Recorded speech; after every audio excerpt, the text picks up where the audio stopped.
Big பாஸில் ஒரு வழி ராஜா டாஸ்க்கு முடிஞ்சிடுச்சுன்னு சொல்லாங்க. ராஜா டாஸ்கில் மாஸ் காட்டினது பாய்ஸ் டீம் மட்டும்தானே சொல்லாங்க.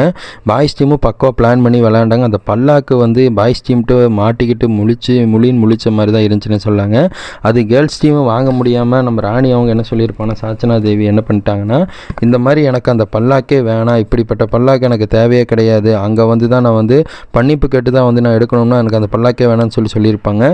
இந்த ராணா கெசடி அவர் என்ன பண்ணியிருப்பாங்க, ராஜாருன்ட்டு இந்த இதை வந்து பல்லாக்கு வந்து எடுக்கலான்னு வரும்போது உள்ளே வரவங்களுக்கெல்லாம் பனிஷ்மெண்ட்டு கொடுக்கணும் அப்படின்னு சொல்லி உள்ளே யாருமே வராமல் இருப்பாங்க. மாஞ்சேரிக்கு இவங்களுக்கெல்லாம் பயங்கரமாக சண்டை நடந்துச்சு. ஒரு வழியாக நம்ம இவங்க தான் ஜெயிச்சாங்க, பாய்ஸ் டீம் தான் ஜெயிச்சான்னு சொல்லாங்க. அதாவது அந்த ராஜா டீம் வந்து நல்லாவே பெர்ஃபார்மன்ஸில் பண்ணாங்க. ஆனால் அந்த இதெல்லாம் வந்து ஒழிச்சு வச்சதெல்லாம் நல்லா இருந்துச்சு. தன்சிகா ஒழிச்சு வச்சதாக இருக்கட்டும், நம்ம முத்து, சிவகுமார், அதே மாதிரி நம்ம அம்மையா பார்த்த வேலை பவித்ரா அவங்க வேறு லெவலில் ஒரு வேலையை ஒன்று பார்த்துட்டு இருப்பாங்க. இருக்கிற பொருள்லாம் தூக்கிட்டு போய் ஒழிச்சு வச்சுருப்பாங்க. அந்த சீன்லாம் வந்து செம சூப்பராக இருந்துச்சுன்னு சொல்லலாம். பிக் பாஸ் எதை நோக்கி போயிட்டுருக்கு, உங்களுக்கு ரொம்ப பிடிச்சா சுவாரஸ்யமாக போகுதா, அதை பற்றி கமெண்ட்டில் சொல்லுங்கள். ஜாக்லின் அவங்க பேசின வார்த்தையும் செம்ம சூப்பராக இருந்துச்சுன்னு சொன்னாங்க. இந்த ராஜாராணி டாஸ்கில் வந்து யார் பர்ஃபார்மன்ஸ் சூப்பராக பண்ணாங்கன்னா பாய்ஸ் டீம் தான் பண்ணாங்க. அவங்களுக்கு தான் வந்து அந்த வெற்றி இப்போ இருக்குன்னே சொல்லலாம். அதே மாதிரி இந்த வாரம் ஃப்ரீ நாமினேஷனில் வந்து சிவகுமார் அவங்க வந்து சேவ் ஆகிட்டாங்க.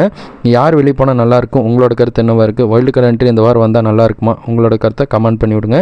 பிக் பாஸ் அப்படிலாம் தெரிஞ்சுக்க சப்ஸ்கிரைப் பண்ணுங்கள். தேங்க்யூ.